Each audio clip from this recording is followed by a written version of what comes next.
اصل میں ہمارے معاشرے کا انداز یہ ہے کہ اگر بدعات کا رسومات کا رد کیا جائے تو فتویٰ یہ ہوتا ہے کہ یہ انکاری،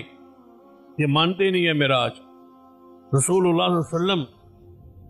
معراج کے بعد آگے فرما سکتے تھے نا، اس رات میں معراج پہ گیا ہوں اور اگلے آئندہ سال ہر سال یہ رات آتی رہی حضور کی زندگی۔ جس رات معراج پہ گئے سال کے بعد پھر وہ رات آئی، رسول اللہ بیان کر سکتے۔ رسول اللہ نے کبھی بیان نہیں کیا کہ فلاں مہینہ تھا اور میں گیا تھا، بس اتنا بیان کیا کہ رات تھی اور میں معراج پہ، لیکن تعین نہیں کیا، محفوظ نہیں کیا، تاریخ نہیں بیان کی، مہینہ نہیں بیان کی، نہ صحابہ کرام نے اہتمام اور انصرام کی۔ حالانکہ حضور کے جانے کے معراج سے واپس آنے کے بعد کئی سال حضور دنیا میں تشریف فرما،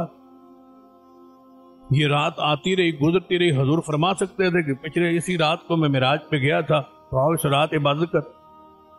اس رات میں نے نبیوں کو نماز پڑھائی تھی، آج میں آپ کو نماز پڑھاتا، یا آپ جاگیں یا بیداری کا انتظام انسلام کر، شہری کا انتظام کریں، سویرے روزہ رکھ۔